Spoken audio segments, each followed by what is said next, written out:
estão tendo uma boa semana. Estamos dando continuidade. Ô, Dery, desliga o microfone aí. Ok, vai ser para já aqui. Então, começando de novo. Boa noite a todos. Que bom que vocês estão aqui conosco hoje. Noite. Agradeço a sua presença. Ah, então, estamos dando continuidade ao nosso estudo de Provérbios. Passamos um bom tempo enfatizando em mais detalhes Provérbios 1 a 9, e agora estamos cobrindo assim certos trechos de capítulos ou alguns temas, e eventualmente vamos concluir com capítulo 31. Mas hoje nós vamos estar em Provérbios capítulo 14, vamos ver uns versículos lá.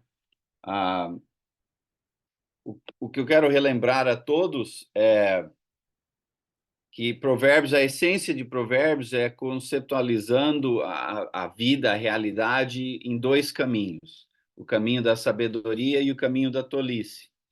E o caminho da sabedoria, a diferença entre um caminho ou outro, não é em dizer, eu prefiro a sabedoria ou eu quero ser tolo, que diz ninguém nunca. A diferença entre um ou outro, primeiramente, é quem tem temor a Deus versus quem não tem. Temor a Deus é o princípio da sabedoria, porque temor é basicamente duas ideias: reverência a Deus por quem Deus é, o reconhecimento da grandeza de Deus, a sabedoria de Deus, o caráter de Deus, e essa reverência, então, nos leva a uma submissão e obediência. Então, reverência e obediência é um conjunto de ideias que ajuda a entender a palavra temor. Então, quem tem isso é o princípio, é a atitude, é a, a atitude correta, a ideia correta, o coração correto que te põe nesse caminho. Segundo, não é só uma coletânea de decisões sábias versus uma coletânea de decisões tolas, que até mesmo a pessoa que teme o Senhor pode tomar decisões tolas, assim como também até um tolo pode tomar decisões sábias. É uma maneira de ver a vida, uma maneira de existir, uma maneira de um filtro na qual tomamos decisões. Então, é algo mais abrangente. E terceiro, a ideia de sabedoria versus tolice é que sabedoria se vem da presença de Deus, onde a tolice é a ausência da presença de Deus. Pode ser repor a presença de Deus qualquer coisa. Eu e você, outras influências, sabedoria do mundo, tanto faz. Se tirar a presença de Deus como o centro da nossa existência, o nosso porquê de ser, é tolice, de acordo com Provérbios. E aí também o mecanismo literário pelo qual os autores aqui estão comunicando conosco é o que chamamos de um provérbio. E um provérbio, uma boa maneira de se pensar no que é isso, uma boa definição, é que o provérbio é uma grande experiência resumida numa frase ou duas. Então, uma grande experiência resumida em poucas palavras. E, normalmente, a estrutura de um provérbio é um contraste, neste caso, entre a sabedoria de Deus e a tolice. E, então, cada provérbio, com algumas exceções, tem este contraste. Então, vamos dizer assim, meia frase, parte da frase é algo sobre sabedoria e parte da frase é algo sobre tolice, não só contrastando o comportamento, mas também a consequência desse comportamento. Então, só aí para relembrar a todos no que andamos enfatizando. Deixa eu compartilhar minha tela aqui para a gente, então, ir em Provérbios, capítulo 14. Ok. Dá para ver aí, Fábio? Então, só lembrando os irmãos, se você quer fazer alguma pergunta ou comentário, se você clicar na sua mãozinha virtual aí, ele dá um alerta para mim aqui, fica mais fácil eu reconhecer que você está querendo falar algo. Então, capítulo 14. Dentro desse resumo, introdução que fizemos aí, vamos ver se a gente consegue estudar aqui alguns desses versículos do capítulo 14. Capítulo 14 começa com: a mulher sábia edifica sua casa, mas com as próprias mãos a insensata derruba a sua. Então, mais uma vez, esse provérbio é estruturado com duas alternativas aqui, sabedoria e tolice, diz a palavra usada aqui é sabedoria ou insensatez. E aí tem dois comportamentos associados com isso e duas consequências que vêm disso. Nesse caso aqui, a ênfase é na ideia de uma mulher, e como Provérbios em específico e a Bíblia em genérico, tem vários níveis de compreensão, ou vários níveis de significado. E não quero dizer significados conflitantes, onde, eu acho isso, você acha aquilo. É que há níveis de entendimento, e quanto mais fundo você vai, mais conteúdo você vai entender. Por exemplo, o mais simples de tudo aqui, se você pegasse esse versículo do nada, tem uma mensagem no versículo de que uma mulher que quer edificar a sua casa, ou literalmente, não creio que aqui quer dizer construir um prédio, um edifício, né, uma estrutura, mas casa no sentido de lar, uma mulher que quer ter um bom lar versus uma mulher que vai destruir o seu lar. E qual é a diferença? Bem, o uso da sabedoria que edifica o lar, ou a ausência da sabedoria, que é chamada aqui de insensatez, vai derrubar. Então, só aí, qualquer pessoa que pegar esse versículo tem esta mensagem. Mas, obviamente, nós não vamos parar aí. Dentro do contexto da estrutura de Provérbios, ou da ênfase de Provérbios, aqui sabemos que não é um conceito genérico de sabedoria versus um conceito extremo e absurdo de insensatez.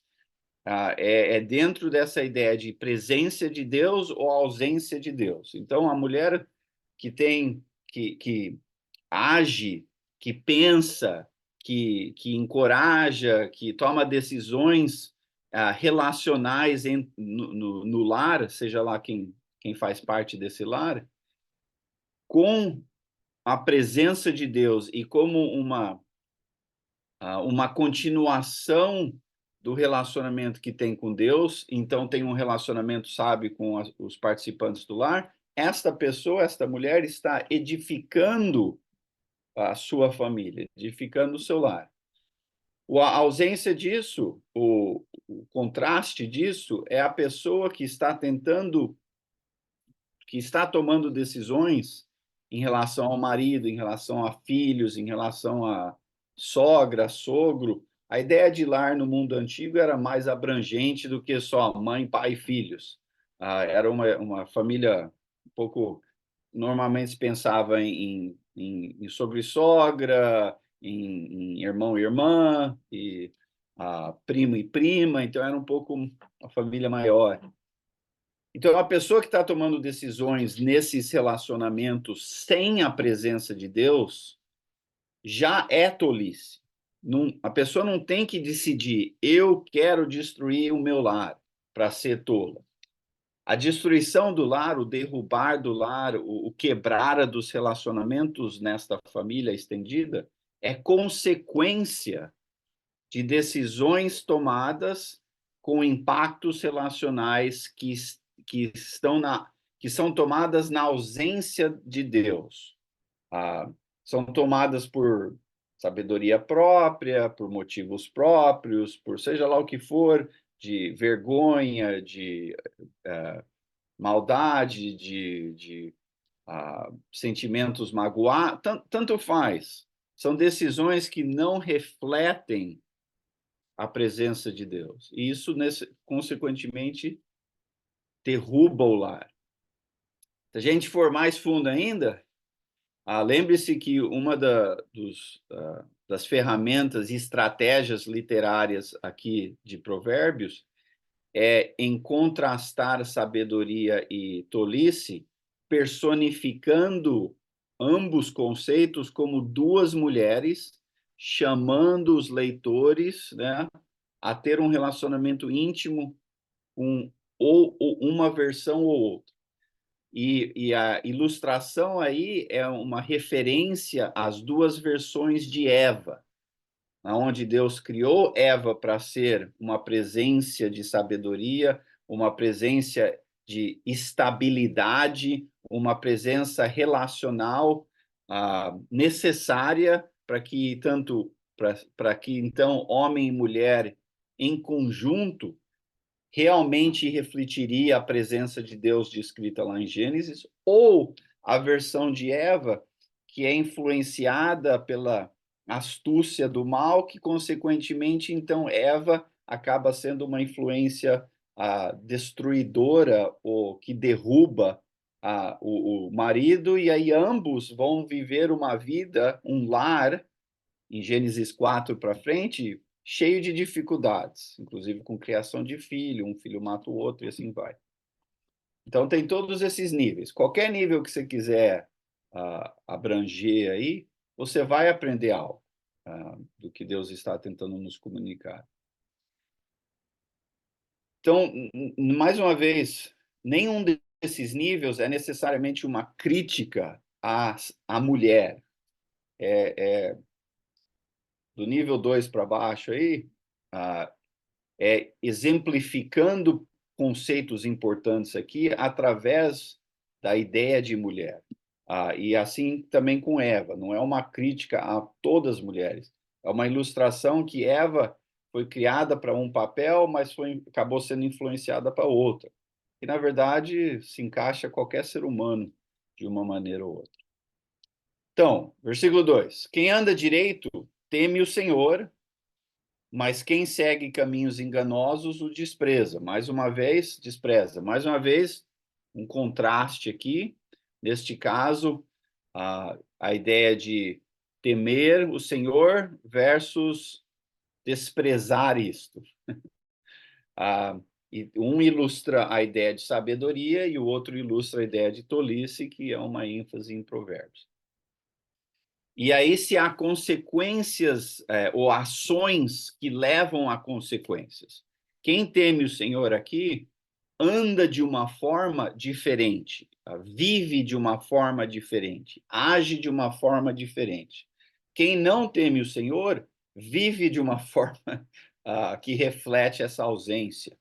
E está implícito aqui, que um leva a coisas boas, outros leva a uma vida onde a pessoa vive de forma enganada, achando que está fazendo coisa boa, achando que está tomando decisões boas, achando que está investido de forma correta em seus relacionamentos e assim por diante, mas é um caminho de engano, porque o mal, a serpente, o Satanás, seja lá a descrição que você quer usar, é uma de mentira, de astúcia, de engano. Então, esses dois contrastes aqui levam a duas existências, duas vidas, duas realidades. Esdras? Ô Júnior, nós podemos dizer, esses dois contrastes, seria o quê? A porta estreita e a porta larga, ou o caminho estreito e o caminho largo, que a pessoa vai tomar decisões, ou não? Sim, Jesus, eu tenho a percepção que Jesus tem no mínimo Provérbios em mente, provavelmente muito mais, quando ele usa essa ilustração de dois caminhos, de um caminho é mais fácil, porque a maioria está indo, a maioria está sendo enganada, um caminho é mais estreito, que exige reflexão, transformação, temor a Deus, e tanto um quanto o outro leva a consequências, não só aqui, mas consequências eternas, sim? O que Jesus diz ali é um bom resumo de Provérbios, só nessas duas opções. Bem notado. Como eu acho que a maioria dos irmãos e irmãs aqui sabe que voltei à escola, como se eu tivesse muito tempo livre, então fui procurar sarna para me coçar, então voltei à escola, estou trabalhando no mestrado de terapia de casamento e família, e uma das teorias que eu estava recentemente relendo, porque eu acho que eu vou usar esse método, abordagem com um dos clientes que eu tenho, basicamente, estou pensando o que seria a tradução aqui,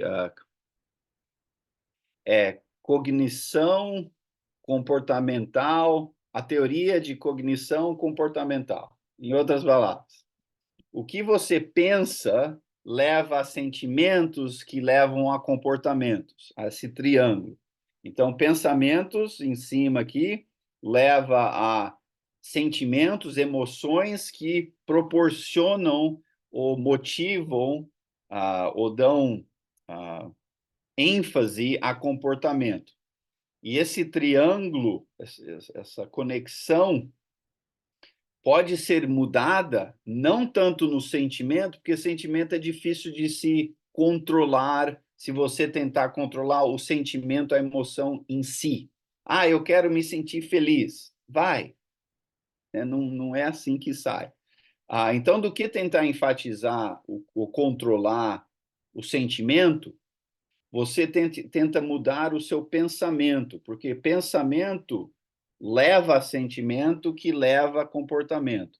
Então, por exemplo, se eu estou na igreja no domingo e aí eu entro lá, passo perto de um irmão ou outro e o irmão não fala nada para mim, passa por mim e nem me cumprimenta.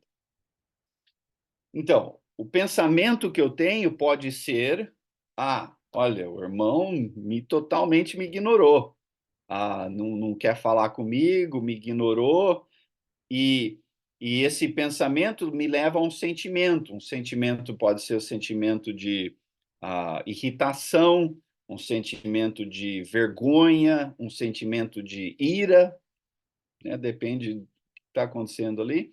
E isso leva a um comportamento onde eu fico de cara feia, não converso com ele, evito ele o resto do domingo, semana que vem eu não volto.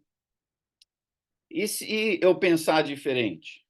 O irmão me ignorou, o irmão não me ignorou, não me viu, ou o irmão estava estressado porque talvez tenha algo acontecendo na sua vida. Se esse é o caso, o meu sentimento pode ser um de compaixão à pessoa, de preocupação à pessoa, que influencia o meu comportamento a ir conversar com a pessoa, a perguntar se a pessoa está bem, a orar pela pessoa, por exemplo. E outros pensamentos que eu podia ter. Então, o pensamento influencia o sentimento que leva a um comportamento. E, basicamente, está sendo dito isso aqui, porque se você tem o pensamento de temor a Deus, eu temo a Deus, em outras palavras, eu tenho grande reverência por quem Deus é, por isso eu vou seguir e obedecer a Deus. Isso vai me levar a sentimentos de eu posso me sentir amado por Deus, eu posso me sentir seguro por causa de Deus, eu posso me sentir aprovado por causa de Deus. E isso vai me levar a comportamento de decisões que refletem Deus, comportamentos que me apegam a um ao outro, comportamento que reflete amor ao próximo, comportamento, e assim vai. E muitas vezes o que eu acho que algumas denominações estão enfatizando de forma errada é focar no sentimento, tentar criar experiências onde a pessoa sente feliz, estático, alegre, como se isso levasse a comportamentos e pensamentos, mas não começa aí. Então, a pessoa sente aquilo, só que assim que sai daquela experiência e o sentimento desaparece, o pensamento e o comportamento não são afetados de forma duradoura. Então, tem que começar, de acordo com essa teoria, tem que começar no pensamento, e é ali que se muda de uma maneira ou outra, influenciando o sentimento e o comportamento. E temor é o começo disso, aquele primeiro decisão, aquele primeiro pensamento que vai me pôr numa atitude correta. Mas quem despreza isso, e aí já a bagunça vai de uma vida caótica, influenciado por várias outras coisas. Ok, versículo 3. A conversa do insensato traz a vara para suas costas. Aqui é figurativo, tá? Não sai dando varada em irmão que você acha que é insensato, não, porque não. Eu imagino que esse seria um ministério aí que muitas pessoas, põe eu no ministério, eu quero ser o ministério da varada. E você sai lá dando varada nos irmãos. Isso me fez pensar uma situação. Eu tive a oportunidade de visitar um amigo, um colega que a gente era amigo na universidade, e ele acabou sendo missionário por um tempo em Quênia, na África. E fui lá visitar um trabalho, nossa, muito interessante, difícil, com jovens, crianças abandonadas na rua, uma coisa bem difícil, mas um ótimo programa que eles têm. E eu tive a oportunidade de pregar numa dessas congregações que eles têm numa vizinhança extremamente pobre, violenta, um lugar, nossa, parecia filme que você vê lá de apocalipse, destruição, aquela bagunça do outro lado do apocalipse, parecia aquilo. Parecia quase que filme, de tão trágico que era a situação. E aí eles tinham lá no domingo, tinha uma reunião, e aí vem pessoa, né, jovem, de rua, morador de rua, é uma congregação bem interessante. E ali tem vários moradores de rua que muitos estão, né, tão bêbados ou têm cheirado cola, uma situação trágica. E então todo mundo sentado lá e eu tentando, né, pregando, e bem na frente um morador de rua que estava lá presente dormindo, assim, né? Dormindo. E eu continuando, né? Sem preocupação nenhuma. Aí, no meio da pregação, um dos irmãos lá, que trabalha naquele ministério, que estava sentado de pé lá no fundo, levantou e começou vindo na minha direção, no meio do culto ali. Veio na minha direção, e eu continuando, pensando, o que está acontecendo? Ele chegou quase na minha frente, assim, deu uma virada, foi lá onde estava aquele rapaz dormindo, e ele dormindo assim, o cara foi e deu um tapa na testa do cara, assim, ó. E o cara acordou, aí ele, o que deu o tapa, voltou lá atrás, e eu continuei com a oração. E eu pensei, olha, a gente devia ter um ministério assim na igreja, né? Você fica lá atrás olhando, a pessoa dorme, você vai lá e a pessoa acorda.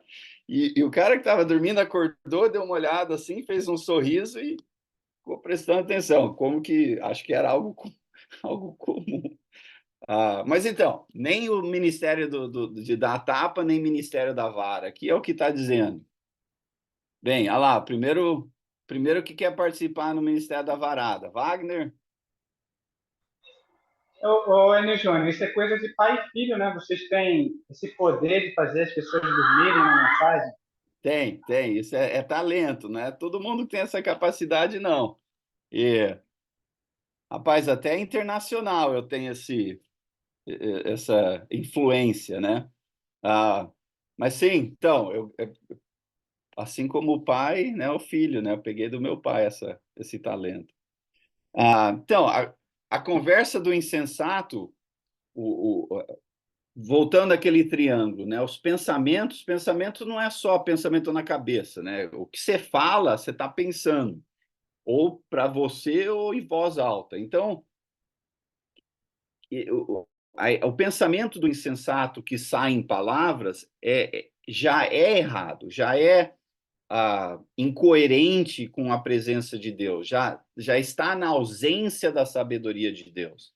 E se você vive com esses pensamentos ou palavras, você está tendo sentimentos que refletem isso, que leva a comportamentos de insensatez. E esse tipo de comportamento é um que você vai tomar umas varadas da vida, não que alguém vai realmente vara em você, mas a ideia de vara aqui é punição, é disciplina. Os seus pensamentos insensatos levam a sentimentos que refletem isso, que promovem comportamentos insensatos que levam a disciplina e consequências negativas.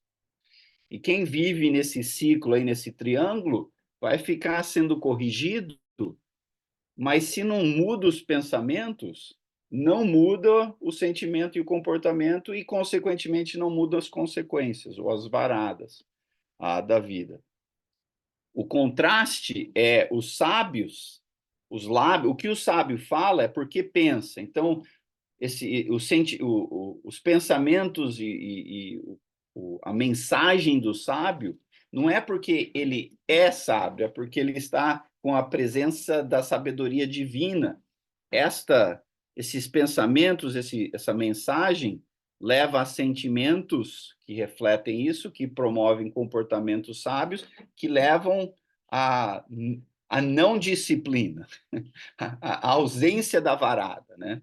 E os sábios são protegidos assim, por causa do pensamento coerente com a presença de Deus. Versículo 4 é interessante. Onde há bois, o celeiro, onde não há bois, o celeiro fica vazio, mas da força do boi vem a grande colheita. Aqui é ilustrativo, não é que quem tem a sabedoria de Deus tem que comprar boi. É ilustrativo. Boi naquela época, era uma época agrária, então era uma economia que dependia disso. E quem tinha a presença de bois, né, ou, em outras palavras, ferramentas adequadas e produtivas, você ia ter uma colheita produtiva, você ia estar protegido, você ia ter alimento, você ia estar financeiramente bem. Então, a ideia aqui é de se preparar para ter uma colheita. Você quer ter uma colheita boa? Essa é a consequência. Então, vamos ser retroativo. Você quer a consequência de colheita boa. O que precisamos fazer? Bem, se você quer uma colheita boa, você tem que ter comportamentos de plantar, comportamentos que contribuem à colheita. Então você tem que plantar, você tem que ter boi, você tem que arar, você tem que agir de forma que leva à colheita. E se você vir mais um passo para trás, você precisa de sentimentos motivadores a comportamentos coerentes com uma colheita. Então, sentimento de motivação, sentimento de compromisso, sentimento de fidelidade, eu vou ser fiel aos comportamentos, sentimento de esperança de que comportamento leva à colheita. E para você ter esses sentimentos, você precisa, então, ter pensamentos que refletem a sabedoria e presença de Deus que leva à eventual colheita.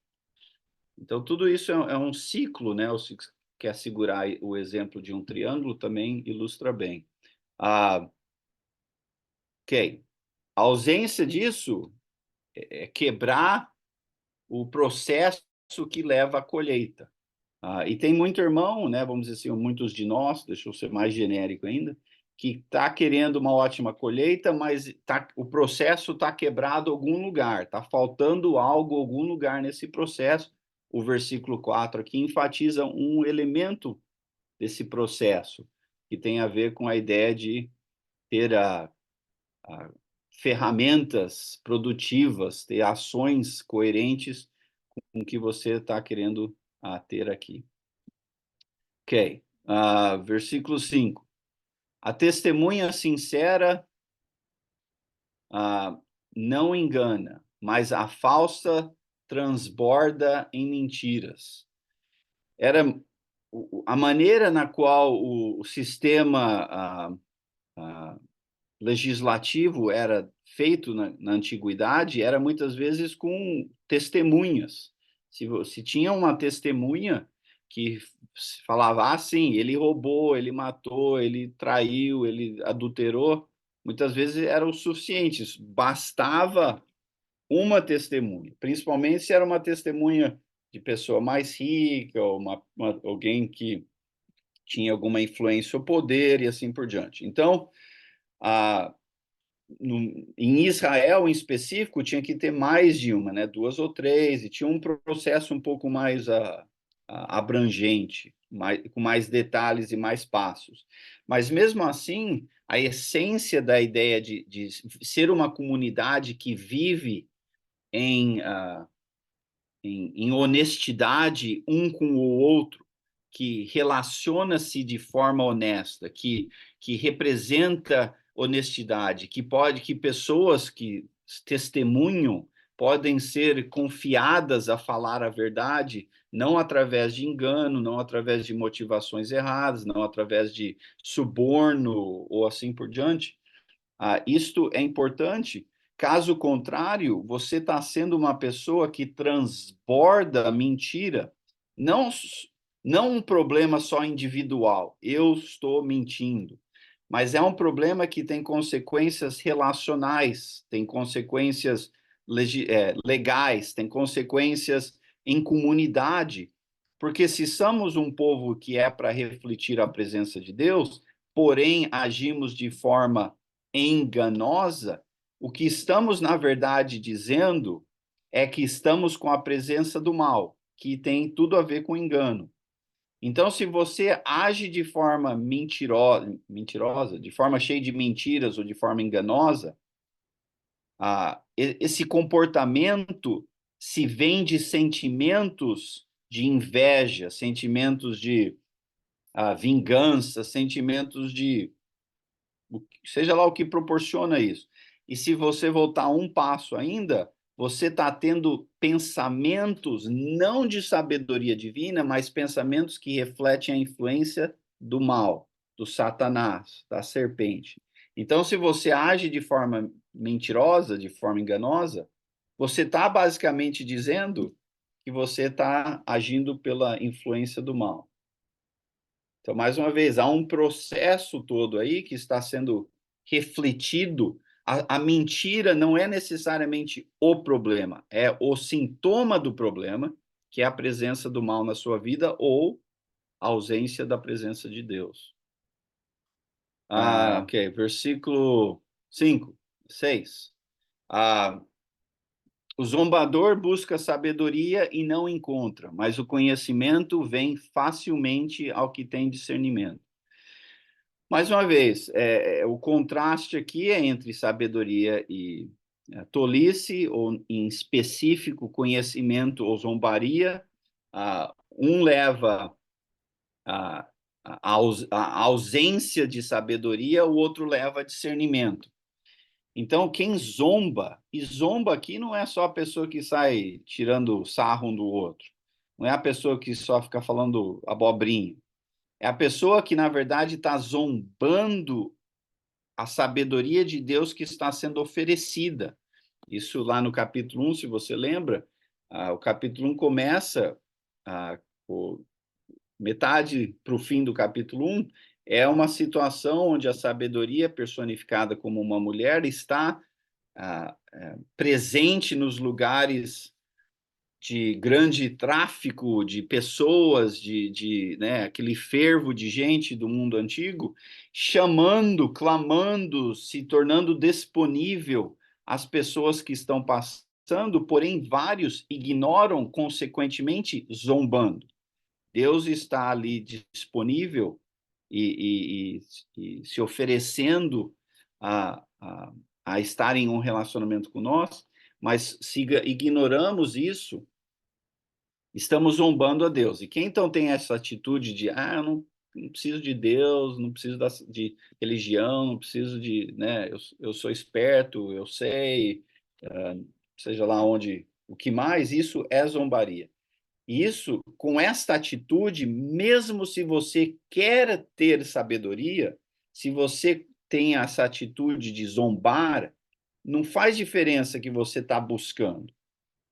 Você está buscando longe de Deus.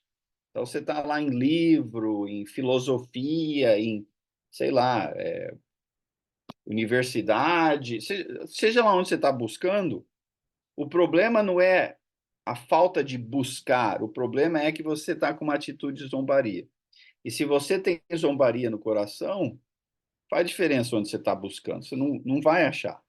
Porque o princípio, o primeiro passo é temor versus arrogância, ou zombaria, ou várias outras versões disso.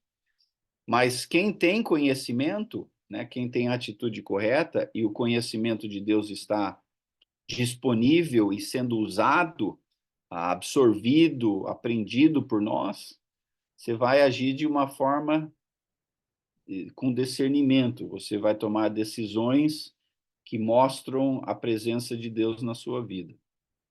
Mais uma vez, não 100% das vezes, porque estamos ainda nessa bagunça, né? Ok. Olá, José Augusto. Ô, glória, Enio. Isso nos chama também a atenção de que muitas vezes a gente costuma dizer que é difícil ter sabedoria, né? É difícil agir direito, é difícil fazer o que é certo, é difícil fazer o que é bom. E a Bíblia diz todo o tempo, é difícil para quem não pratica. Para quem não pratica. Então, para quem não segue a Deus, como você falou, para quem vive zombando, para quem não vive no conhecimento e na sabedoria. A sabedoria, tem uma passagem aqui também em Provérbios que diz que a sabedoria é natural ao sábio. Uhum. Então, é bom a gente saber disso, porque às vezes até a gente se leva a um pensamento, como você diz, né? A gente fica nesse pensamento e do pensamento à ação de não Uhum. fazer o que deve ser feito. Sim. Então, glória a Deus, Deus é louvado. Tem que mudar o pensamento, que isso tem uma consequência, isso afeta vários níveis, pensamento, sentimento, ação, consequências. E aqui a pessoa está começando com zombaria, e isso aí já é problemático, né? Versículo 7, mantenha-se longe do tolo, pois você não achará conhecimento no que ele falar. A ideia aqui não é que você não pode interagir com ninguém a não ser cristão. O ponto não é aqui, não é esse, porque Jesus interagiu com essa bagunça de ser humano. O ponto é você não ir aos tolos como o lugar de que você está tentando pegar sabedoria ou conselho. Porque se você está indo a essas pessoas para conselho, diz aqui que você não achará. A pessoa pode ter 1000 opiniões e pode estar falando um monte de coisa, mas o que está falando não é conhecimento de Deus, não é a sabedoria divina, porque não se acha isso no tolo. Isso está na presença, na pessoa que tem a presença de Deus. Então, mais uma vez, a diferença entre o sábio e o tolo não é que um é esperto e outro é burrinho. É que um tem a sabedoria de Deus, outro não. E não se busque conhecimento, não se busque conselho, não se busque decisões em tolos ou em pessoas que têm ausência de Deus. Mais uma vez, não creio que ninguém diz, oi, eu sou tolo, né? Posso te dar conselho? Mas se não temos a presença de Deus, é um caminho de tolice, é uma pessoa que está num caminho de tolice. Então, não é ali que se deve buscar conselho.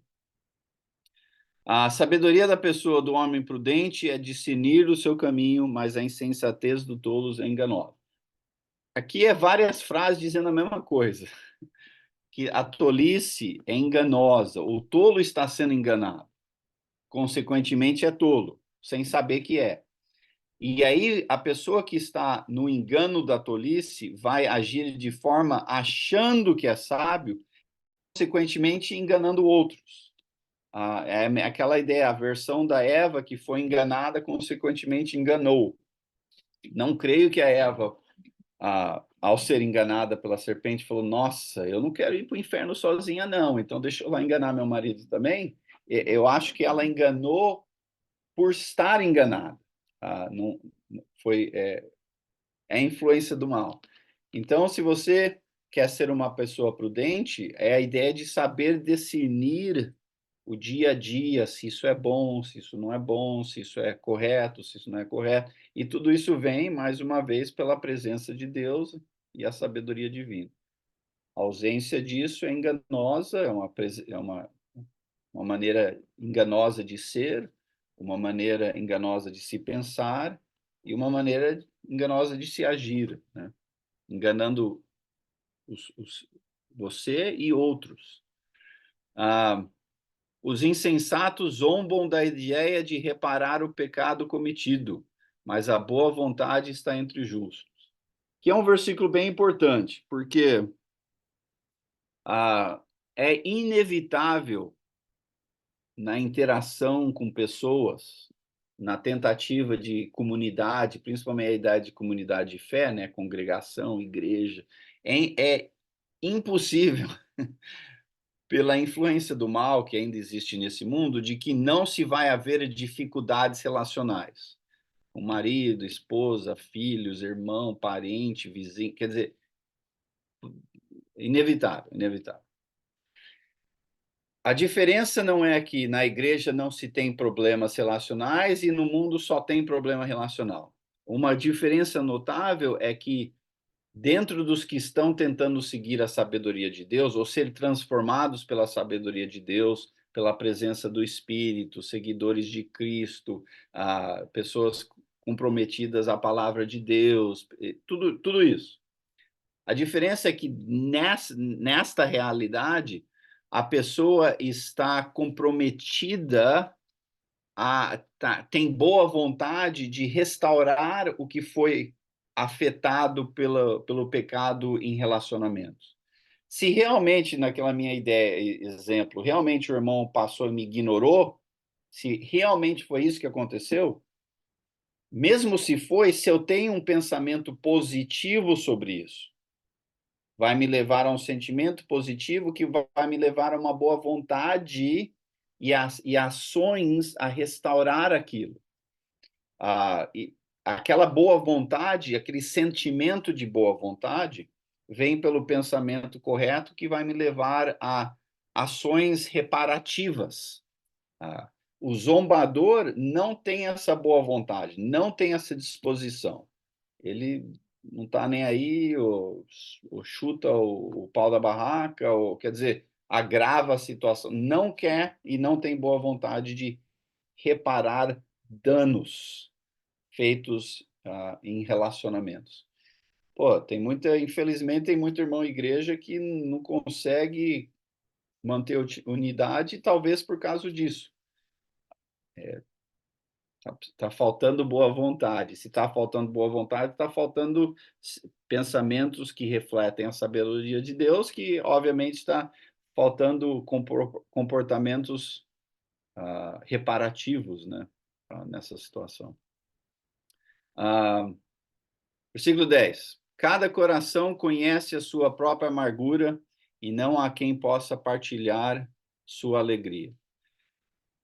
Eu acho que o contraste aqui é: vivemos num mundo de amargura, infelizmente. É uma vida cheia de tristeza, dificuldades, problema, pecado, sofrimento, racismo, violência, e aí vai. E quando nos encontramos em situações que refletem essas dificuldades, principalmente em umas bem intensas. Eu lembro um caso lá em Curitiba, anos atrás, teve uma família que tiveram uma gravidez, e aí nasceu a filha, foi para casa por uma semana, estava tendo problema, chorando, os pais notaram que estava algo errado, voltou para o hospital, se decidiu que tinha problema no coração, tentaram fazer cirurgia para reparar, isso com uma semana. A criança viveu um mês, só uma semana em casa, 3 semanas no hospital, e aí a criança morreu. Eu lembro ter ido naquele velório, nossa, pior velório da minha vida. Mesmo que eu não conhecia aquela família muito bem, o simples fato de que lá na frente do prédio da igreja, né, tinha eles estavam lá com o corpo da criança, né? Assim, um caixãozinho desse tamanho. Horrível, horrível. Então, ninguém é só a família que realmente sabe a amargura, a profundeza da amargura que sente. Mesmo que eu estava em dor pelaquela família, não é a mesma coisa. E não tem problema, não precisa ser. Ah, e naqueles momentos é difícil você compartilhar uma alegria, né? A pessoa está numa profunda amargura e, e precisamos simplesmente reconhecer que isso faz parte dessa bagunça. E que mesmo nós querendo tentar compartilhar a alegria naquela situação, não vai transformar a situação. Tem que deixar sentir a amargura, tem que deixar a pessoa, não só a pessoa, vamos estar em amargura com a pessoa. E vamos ali lamentar juntos, sofrer juntos, mesmo que não é o mesmo nível de sofrimento, mas não tem como ali jogar alegria na pessoa e a pessoa, né, sai dando risada. E não precisamos fazer isso. Devemos deixar a pessoa sentir a dor e sentir a dor com a pessoa, mais uma vez, mesmo que não é o mesmo nível de sofrimento. José Augusto? Eu quero deixar os irmãos falar também. Mas esse provérbio em contraste me fez compreender momentos como aqueles de que às vezes a gente está muito triste e que muitas vezes as pessoas não sentem a nossa tristeza, né? Às vezes estão em momentos de alegria, de felicidade, enquanto a gente está tão triste. Por mais que a gente desabafe com ela, me lembro até de Jesus, quando chamou os seus discípulos e disse: eu estou profundamente triste, fiquem comigo, e eles não conseguiram partilhar daquele momento com Jesus. Sim. Então, esse versículo, em contraste, quando diz também que também no momento de alegria, ninguém pode sentir o quanto nós estamos alegres. Às vezes também queremos transmitir o quanto estamos alegres. Eu estou feliz demais. Como você disse do filho, parece uma coisa tão comum ou natural para tantas pessoas, mas para outros ter um filho, uma filha é algo super maravilhoso. Então, às vezes a gente não consegue transmitir isso para outras pessoas. Glória a Deus. Eu creio que o ato da sabedoria aqui é em reconhecer que não vamos ter o mesmo nível de dor ou alegria. E não precisamos ter para ainda estar ali à disposição, para ainda estar ali juntos. E não precisamos agir como se 100% entendemos. A pessoa está lá com problema, você, eu entendo, teve uma vez lá que eu perdi meu jogo de futebol e pisaram no meu pé. Mas não é a mesma coisa. E não tente fingir que é, não precisa. Simplesmente esteja lá, disponível, chora junto, ri junto, seja lá o que for. E esse reconhecimento esse reconhecimento de diferença de sentimentos, ao mesmo tempo estando disponível e presente, é o ato de sabedoria. Que é meu pai ou minha mãe? Ok, Júnior. Ia perguntar, mas acho que você acabou esclarecendo no final aí, como é que a gente contextualizaria o temor do Senhor. Então, no temor do Senhor, nós precisamos reconhecer de que há diferença devido à amargura do outro ou à alegria do outro. Nós não temos como reconhecer que todo mundo é igual, né? Então, eu creio que no temor do Senhor, nós precisamos de reconhecer essa diferença que existe entre os irmãos. O que você acha? Sim, e tentar estar presente e compartilhar, né? Pensando lá na ideia de em Paulo falando lá em Gálatas, carregar o peso um do outro, né? Não lembro a palavra em português, o fardo um do outro e assim por diante, e outros lugares. Mas Não precisamos entender ou fingir que entendemos tudo, porque sempre há um limite. Porque mesmo se a gente perdesse o filho, né, e a pessoa também perder um filho, mesmo assim é igual, mas não é. Tem várias coisas que estão envolvidas ali. Então, não precisamos fingir entender. Precisamos simplesmente notar que se há essa diferença e mesmo ao mesmo tempo estar disponível e também evitar falar coisa que, na verdade, muitas vezes só piora a situação, né? Quando a gente ou menospreza a alegria que a pessoa está sentindo, talvez por inveja, ou seja lá por quê, ou quando a gente finge entender o sofrimento da pessoa e iguala com uma coisa mais superficial da nossa vida, por exemplo. Tanto um contra o outro não é produtivo, né? Versículo 11 e 12. Aí vamos parar no 12 aqui, que o nosso tempo está curto. A casa dos ímpios será destruída, mas a tenda dos justos florescerá. Mesma coisa, só que diferente. A ênfase aqui é injustiça versus impiedade, é o contraste.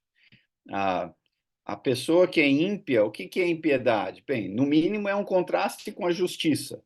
Então, a justiça, a ideia de agir de forma correta, coerente, justa, de tratar as pessoas com igualdade, de não ter preferência, e tudo isso que está envolvido, é um contraste com o que seja lá impiedade.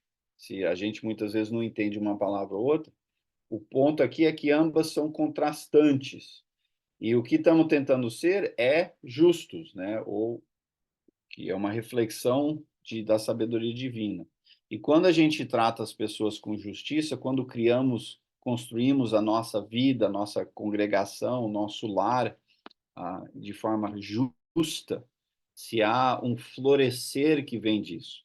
Caso contrário, o oposto disso tudo vai levar à destruição, a sofrimento, a amargura, a relacionamentos aquebrantados e assim por diante. Então, é um repetir de versículos que já abordamos nessa nossa lição. Versículo 12. Esse é um bom versículo para a gente concluir aqui. Há um caminho que parece certo, mas no final conduz à morte. Por que quem na sua mente, no seu bom senso, tomaria decisões que sabe que vai destruir tudo? Que sabe que vai destruir o casamento, que sabe que vai destruir o relacionamento com filhos, que sabe que vai destruir a igreja, que sabe que vai destruir o país, que vai... Não vou dizer nunca, porque sempre deve ter uma exceção aqui ou ali, mas, no geral, a maioria de nós não acorda de manhã pensando, é hoje que eu vou destruir minha vida. Esse é meu alvo. A gente toma decisões que parecem ser boas, que parecem ser certas, que parecem ser justas, que parecem ser coerentes com a sabedoria divina, mas pela astúcia do mal, não são. Parece, não tem uma expressão no Brasil, parece, mas não é? É capítulo 14, versículo 12. Parece, mas não é. Por isso que as pessoas tomam essa decisão.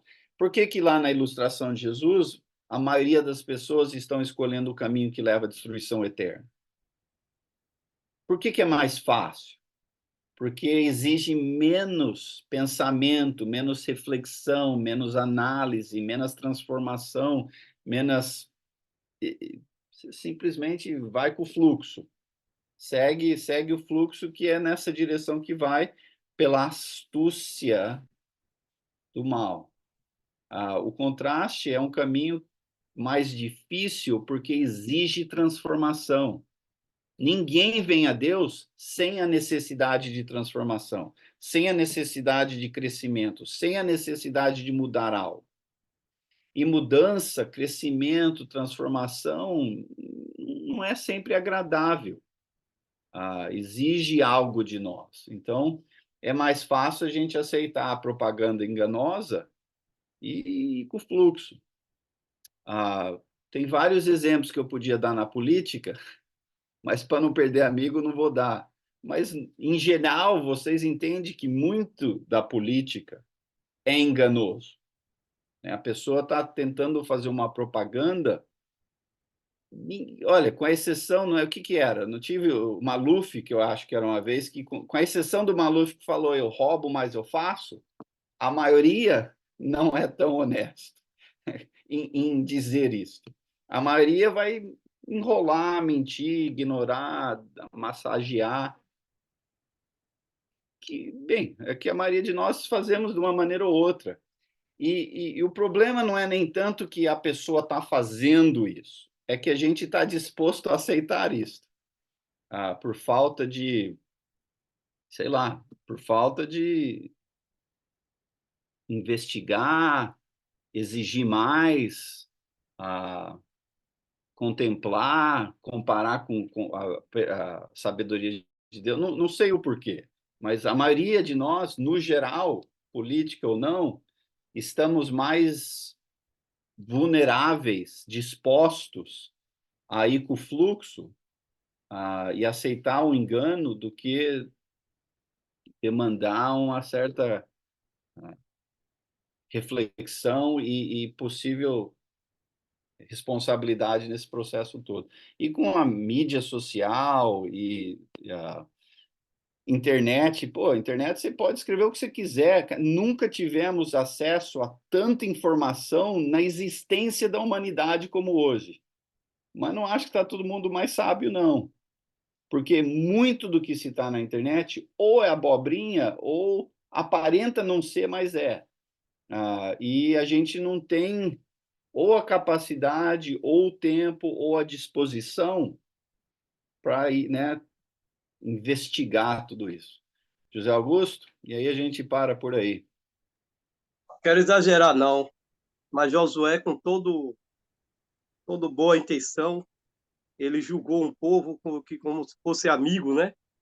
E terminou absolvendo para a nação um povo inimigo e prejudicou a nação inteira. O próprio Josué, que Deus estava com ele.